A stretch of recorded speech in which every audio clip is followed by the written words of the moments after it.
નમસ્તે બેટા, કેમ છો બધા? મજામાં? જવાહર નવોદય વિદ્યાલય પ્રવેશ પરીક્ષા અને કોમન એન્ટ્રન્સ ટેસ્ટ પૂર્વ તૈયારી વર્ગની અંદર આપ સૌનું હું હાર્દિક સ્વાગત કરું છું. આપણે કોમન એન્ટ્રન્સ એટલે કે સેટની પરીક્ષાની અંદર નવોદય પ્રકાશનની અંદરથી આપણે અગાઉના વિડીયોની અંદર પ્રકરણ 2 સુધી અભ્યાસ કર્યો હતો અને હાલના વિડીયોમાં પ્રકરણ 3 અને સાથે સાથે પ્રકરણ નંબર 11 એટલે કે કેટલા ચોરસ અને ક્ષેત્રફળ અને પરિમિતિ આ બંનેનો એક સાથે અભ્યાસ કરી રહ્યા છીએ. કેમ કે કેટલા ચોરસ અને ક્ષેત્રફળ અને પરિમિતિ બંને એક જ છે, એકબીજાને સંલગ્ન છે. આશા રાખું છું કે આ અગાઉના વિડીયો પણ તમે જોઈ લીધા હશે, નોટબુકમાં નોટ પણ કરી હશે અને સાથે સાથે વિડીયોને તમે લાઈક પણ કર્યું હશે. જો ન કર્યું હોય તો કરી દેજો તમને ગમે તો. અને બીજા નંબરમાં કે જે વિદ્યાર્થીઓ હજુ સુધી આપણી સાથે જોડાયા નથી તે વિદ્યાર્થીઓને જોડવા તમામ મારા વિદ્યાર્થી મિત્રો અને શિક્ષક મિત્રો પ્રયત્ન કરજો, જેથી કરી આપણે તમામ વિદ્યાર્થીઓ સુધી જ્ઞાનનો બહોળો પ્રચાર કરી શકીએ.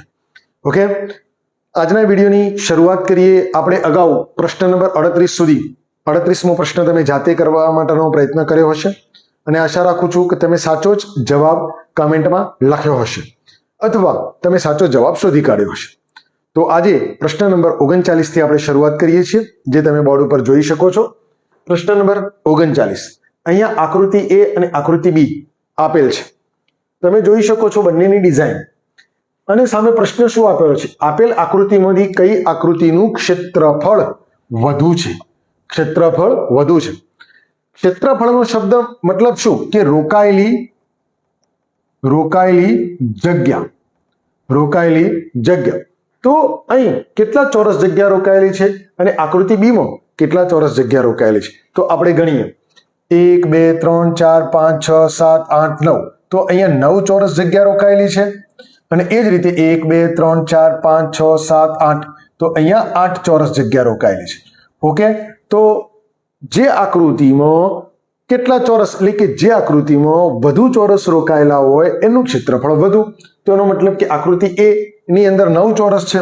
તો જવાબની અંદરથી આપણે સિલેક્ટ કરીશું આકૃતિ A, આકૃતિ B, કે બંનેના ક્ષેત્રફળ સમાન છે કે આપેલ વિકલ્પમાંથી એક પણ નહીં. તો આપણે જવાબ જે જોઈએ છે કે કોનું ક્ષેત્રફળ વધુ છે એ જવાબ આપણને વિકલ્પ A ની અંદર મળી જાય છે. ઓકે, પ્રશ્ન નંબર 40 સમજીએ. અહીં પણ બે આકૃતિ આપેલી છે, આકૃતિ A અને આકૃતિ B.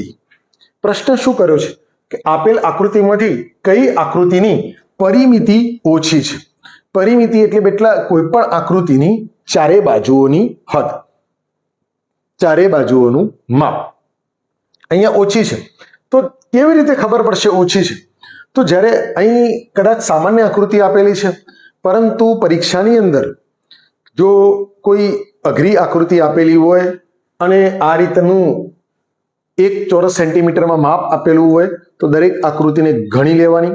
અને ગણતરી કેવી રીતે કરવી તો હું તમને સમજાવું. અહીંથી ઉપરથી શરૂઆત કરીએ આપણે. એની ગમે તે એક બોર્ડર ઉપર નિશાની કરીશું પેન્સિલથી, પેનથી. 1 2 3 4 તમે જોઈ શકો છો 5 6 7 8 9 10 11 અને 12. કેટલા સેન્ટીમીટર થયું? 12 સેન્ટીમીટર આનું માપ થયું. અને ચારે બાજુઓનું માપ જો વાડ કરવી હોય તો આ રીતે બોર્ડર ટુ બોર્ડર જવું પડે અને 12 સેન્ટીમીટરની વાડ કરવી પડે. હવે આકૃતિ B માં જોઈએ. 1 2 3 4 5 6 7 8 9 10. આના કેટલા સેન્ટીમીટર છે? 10 સેન્ટીમીટર. આ આકૃતિની 10 સેન્ટીમીટર વાડ કરવી પડે. બસ બેટા, તમને ખ્યાલ આવી જ ગયો હશે. પ્રશ્નનો જવાબ તમે શોધી કાઢ્યો હશે કે કોની પરિમિતિ ઓછી છે, આકૃતિ A ની કે આકૃતિ B ની? તો તમે જવાબ આપશો કે આકૃતિ B ની પરિમિતિ ઓછી છે. ઓકે, પ્રશ્ન નંબર 41 સમજીએ. બાજુની આકૃતિમાં ચોરસમાંથી બનાવેલ ત્રિકોણનું ક્ષેત્રફળ કેટલું થાય? અહીં બેટા એક 4 ચોરસની એક ચોરસ આકૃતિ આપેલી છે અને એમાં વચ્ચે એક કાળી લાઈનથી ત્રિકોણ બનાવેલ છે, બરાબર. અને અહીંયા પ્રશ્ન જે કર્યો છે કે બાજુની આકૃતિમાં ચોરસમાંથી બનાવેલ ત્રિકોણનું ક્ષેત્રફળ કેટલું? તો અહીંયા પ્રશ્ન જે આપણે નવનીત પ્રકાશનના પુસ્તકની અંદર જે આપેલો છે એ જ એની વાક્ય રચના લીધેલી છે. તેમ છતાં હું કહીશ કે કેટલાક ઉમેરા કરી શકાય. કેમ કે દાખલા તરીકે ચાર ચોરસમાંથી બનાવેલ ત્રિકોણનું ક્ષેત્રફળ કેટલું? તો અહીંયા કેટલા ત્રિકોણ બનેલા છે? તો અહીંયા તમે જોઈ શકો છો બેટા, એક મોટો અને બીજો એક મોટો, અને એ સિવાય બે નાના અને બીજા બે નાના. તો હવે આનું ક્ષેત્રફળ ગણવા જઈએ તો 4 ચોરસ એકમ થાય. ઓકે, પણ જો પ્રશ્નની અંદર એવું કહ્યું હોય કે બાજુની આકૃતિમાં ચોરસમાંથી બનાવેલ કોઈ પણ એક મોટા ત્રિકોણનું ક્ષેત્રફળ કેટલું? તો મોટો ત્રિકોણ એટલે કયો? તો જે કાળી લાઈનથી અહીંયા જે બને છે આ લાઈન આપણી આખી, એ આ જે ત્રિકોણ બને છે તો આ ત્રિકોણની આપણે વાત કરી શકીએ, કોઈ પણ એક ત્રિકોણની વાત કરી શકીએ. અને એનો જવાબ એક આખો ચોરસ અને બે અડધા ચોરસ. એક આખો ચોરસ એટલે એક ચોરસ થયો, અને બે અડધા ચોરસ. એનો મતલબ કે બંનેને ભેગા કરીશું કે એક આખો ચોરસ થશે. આખો ચોરસ અહીંયા હું લખું છું કૌંસમાં, એક આખો, તો બંનેનો સરવાળો કરતા કેટલા થશે? 2 ચોરસ. આપણને જવાબ મળી જાય છે કે 2 ચોરસ, વિકલ્પ એ. પરંતુ કેટલી રીતે? મેં તમને વાત કરી એ રીતે, જો કોઈ પણ એક મોટા ત્રિકોણનું ક્ષેત્રફળ શોધવાનું હોય ત્યારે. ઓકે, બીજા નંબરમાં જો ત્રિકોણનું જ ક્ષેત્રફળ શોધવાનું હોય તો બધા જ ત્રિકોણ બને છે. આ બાજુ પણ ત્રિકોણ બને છે અને અહીં પણ ત્રિકોણ જ બને છે. તો બંને ત્રિકોણોનું ક્ષેત્રફળ 4 ચોરસ એકમ થશે. જો આ બે પૈકી કોઈ એક મોટા ચોરસનું કીધું હોય તો. પછી એ સિવાય એક ત્રીજી રીતમાં અહીંયા કીધેલું છે કે ચોરસમાંથી બનાવેલ ત્રિકોણનું. તો ચોરસમાંથી બેટા જો આકૃતિ જે છે એની અંદર આ રીતનું વાત કરેલી છે, તમે જોજો બરાબર.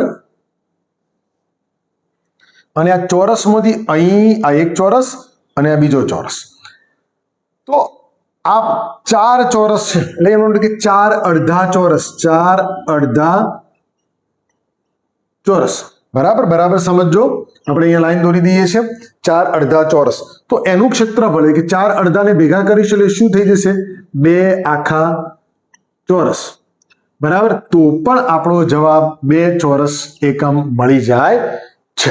એટલે આપણે એવું વિચારીએ છીએ કે આ ચોરસમાંથી બનાવેલ ત્રિકોણ, તેનું ક્ષેત્રફળ પણ 2 ચોરસ એકમ છે, અને આખા મોટા એક ત્રિકોણનું ક્ષેત્રફળ પણ 2 ચોરસ એકમ છે. એટલે પેલા પરીક્ષામાં બેટા આવે તો આપણે ખાસ યાદ રાખવાનું કે વાક્ય રચના કઈ રીતની છે. આ રીતની વાક્ય રચના હોય તો આપણે એવું સમજી લેવાય કે કોઈ પણ એક ત્રિકોણની વાત છે, પણ કેવા? એક મોટા ત્રિકોણની વાત છે. ઓકે, આશા રાખું છું કે મેં તમને આમાં જે વાક્ય રચનાની સમજ આપી એની સમજ પડી ગઈ હશે, અને પરીક્ષામાં તમે આનો ઉકેલ પણ સરળતાથી લાવી શકશો. પ્રશ્ન નંબર 42 સમજીએ. એક ચોરસની લંબાઈ 5 સેન્ટીમીટર છે તો તેનું ક્ષેત્રફળ કેટલું થાય? અહીં બેટા ચોરસનું ક્ષેત્રફળ શોધવાનું છે. ચોરસનું ક્ષેત્રફળ આપણે એના સૂત્ર આધારે શોધીશું. તો સૌથી પહેલા ચોરસનું ક્ષેત્રફળનું સૂત્ર તમને યાદ હશે, તો આપણે લખીએ છીએ ચોરસનું ક્ષેત્રફળ બરાબર, બોલો શું થશે? ક્ષેત્રફળનો મતલબ બે બાજુઓનો ગુણાકાર. એટલે ચોરસની બધી બાજુઓ કેવી હોય? સરખી, એટલે કે લંબાઈ. તો લંબાઈ ગુણ્યા લંબાઈ ગુણ્યા લંબાઈ. ઓકે, હવે લંબાઈ ગુણ્યા લંબાઈની અંદર લંબાઈ કેટલી આપેલી છે? 5 સેન્ટીમીટર. તો 5 સેન્ટીમીટર ગુણ્યા 5 સેન્ટીમીટર. ઓકે, હવે શું થશે? 5 × 5 = 25. તો 25 થશે, પરંતુ આ સેન્ટીમીટરનું શું થઈ જશે? ચોરસ સેન્ટીમીટર. ઓકે, આપણો જવાબ આપણને મળી ગયો છે ને? એકદમ સહેલો દાખલો. અને જવાબ ક્યાં મળે છે? વિકલ્પ નંબર બી ની અંદર મળે છે. અહીં ઉતાવળ નહીં કરતા, વિકલ્પની અંદર 25 ચોરસ સેન્ટીમીટર પણ આપેલું છે અને 25 ચોરસ મીટર. માપ જો સેન્ટીમીટરમાં આપેલું હોય તો જવાબ સેન્ટીમીટરમાં જ આવે. જો માપ મીટરમાં આપેલું હોત તો જવાબ મીટરમાં જ આવે. બરાબર, આ અગાઉ પણ આપણે વાત કરી દીધેલી છે. ઓકે, પ્રશ્ન નંબર 43 સમજીએ. નીચે આપેલ આકૃતિની હદ એટલે કે પરિમિતિ શોધો. એકદમ સહેલો દાખલો બેટા. આકૃતિ પણ આપેલી છે, સામે જવાબ પણ આપેલા છે. હદ પરિમિતિનો મતલબ કે બધી બાજુઓનો સરવાળો, એ પણ તમે જાણો છો. તો આ દાખલો તમે જાતે પણ કરી શકો છો. એટલે કે આ દાખલો તમારા હોમવર્કની અંદર તમારે જાતે ગણવાનો છે, એનો જવાબ મેળવવાનો છે અને કમેન્ટમાં એની નોંધ પણ કરવાની છે.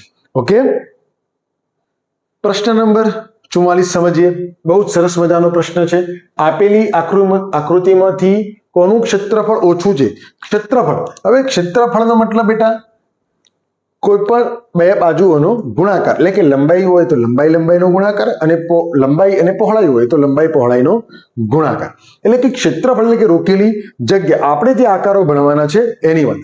તો અહીં તમને આવી જો આકૃતિ આપેલી હોય અને કોનું ક્ષેત્રફળ ઓછું છે તો આ બધાનું ક્ષેત્રફળ શોધવું પડે. બરાબર, જો તમે સૂત્ર દ્વારા પ્રયત્ન કરવા જાઓ તો મોટું થઈ જાય. પરંતુ હવે થોડું આપણે ડાયરેક્ટ આટલા બધા દાખલા ગણ્યા પછી આપણે સીધા જઈએ. આકાર કેવો છે? લંબચોરસ. લંબાઈ અને પહોળાઈ, તો એનો ડાયરેક્ટ જ એનો ગુણાકાર કરી દઈએ. એટલે કે 20 ગુણ્યા 10 તો 20 200 ચોરસ સેમી. આપણને એનું ક્ષેત્રફળ મળી ગયું. ઓકે, એ જ રીતે આ પણ લંબચોરસ આકાર છે તો એની વાત કરીશું, એની સામે જ લખીશું 30 એટલે કે લંબાઈ ગુણ્યા પહોળાઈ 5, 30 5 150 એટલે કે 150 ચોરસ સેન્ટીમીટર. એનું ક્ષેત્રફળ પણ આપણને મળી ગયું. એ જ રીતે આ ચોરસને જોઈએ, એટલે કે અહીં ચોરસ આપેલો છે એટલે કે 15 ગુણ્યા 15. અહીં બેટા 15 નો વર્ગ આપણને આવડતો હોય તો આપણે સરળતાથી આપણે કરી શકીએ. ના ફાવે તો આપણે ગુણાકાર પણ કરવાનો, એટલે કે 225 ચોરસ સેન્ટીમીટર. ઓકે, આ રીતના એનું ક્ષેત્રફળ પણ મળી જાય 15 ગુણ્યા 15. એ જ રીતે છેલ્લે 10 ગુણ્યા 9 માટે 10 લંબાઈ ગુણ્યા પહોળાઈ 10 ચોરસ સેન્ટીમીટર. હવે પ્રશ્ન આપણને શું કરે છે? ક્ષેત્રફળ ઓછું છે. કોનું ઓછું છે? 200 ઓછા, 150 ઓછા, 225 ઓછા કે 90 ઓછા? તો આપણે તરત કહી શકીએ છીએ કે 90 આપણો જવાબ છે.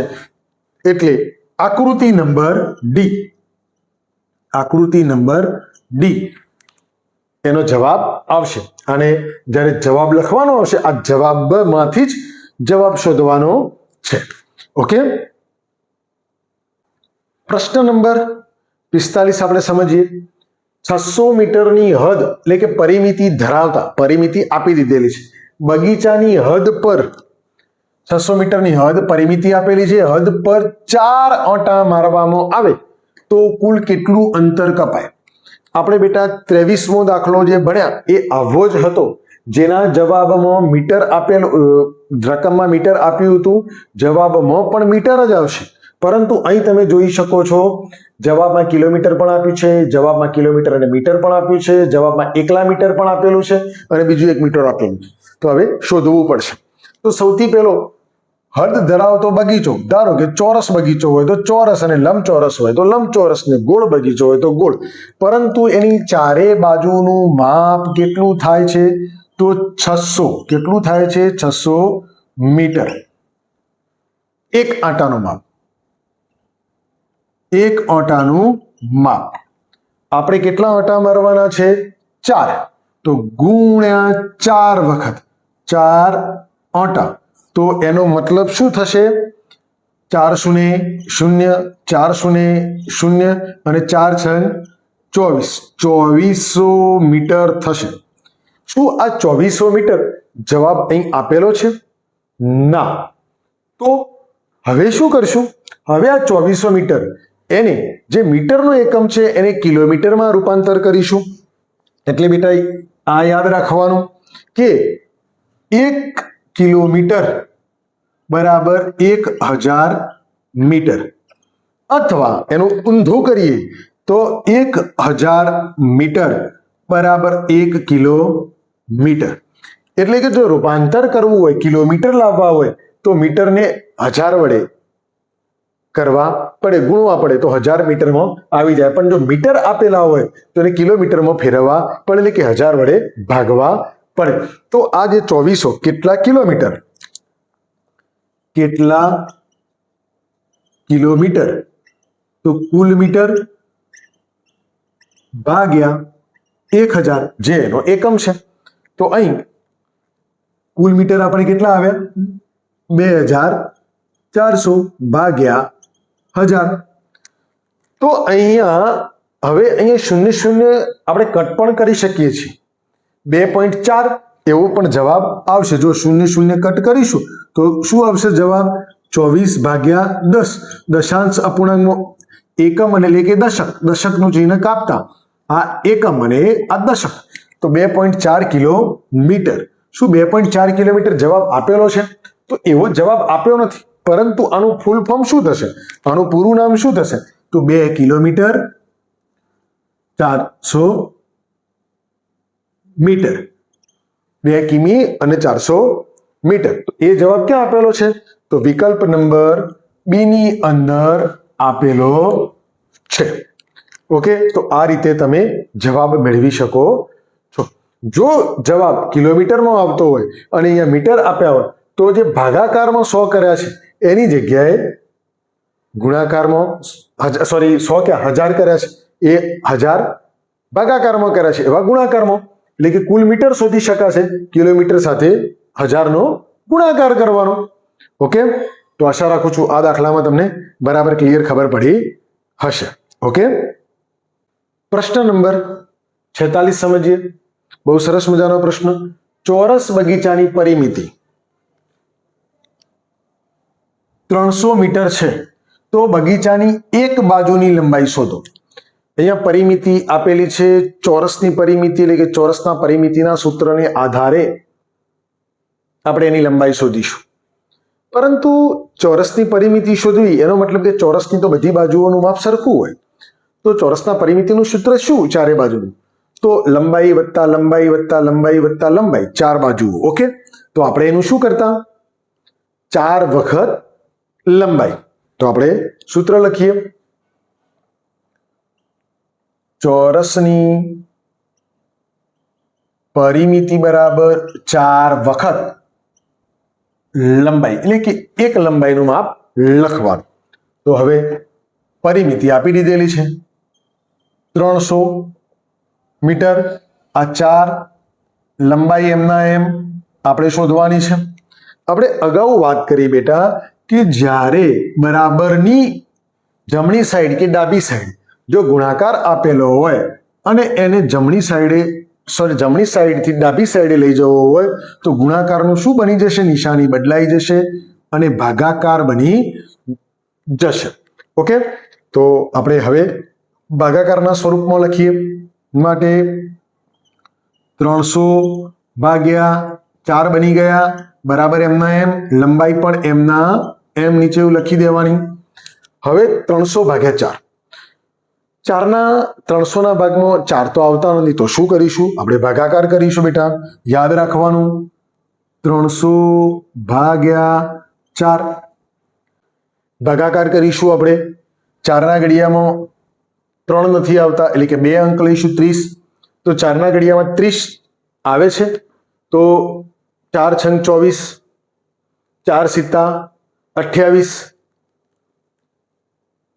4 અઠ્ઠા 32 જે વધી જાય છે, તો 4 સિત્યા લઈશું, 4 સિત્તા 28, 30માંથી 28 જશે તો શું વધશે, અહીંયા 2 વધશે, ઉપરથી ઉતારીશું 0 એટલે કે 20 થઈ જશે. તો 4 પંચા 20, 20માંથી 20 જશે એટલે 0 રહી જશે. તો આપણું ભાગફળ મળ્યું 75. એનો મતલબ કે અહીં માટે 75 માપ આપણને શેમાં આપ્યું છે, મીટરમાં, તો 75 મીટર લંબાઈ જવાબ આપણને મળશે. આ જવાબ આપણને કયા વિકલ્પમાં મળે છે, એની એક બાજુનું માપ, કેટલી બાજુનું, એક બાજુનું માપ આપણને મળી ગયું. એક બાજુની લંબાઈ માંગેલી તો 75 મીટર આપણને મળી ગઈ. જવાબ ક્યાં મળે છે, વિકલ્પ નંબર બી ની અંદર મળી જાય છે. ઓકે, આશા રાખું છું કે આ દાખલામાં આપણે સરળતાથી સમજ પડી ગઈ હશે.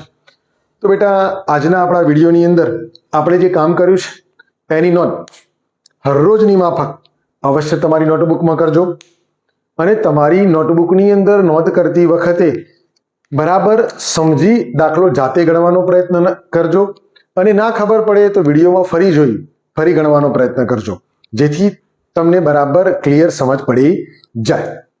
તો આજનો વિડીયો તમને કેવો લાગ્યો એ કમેન્ટ બોક્સમાં જરૂર લખજો.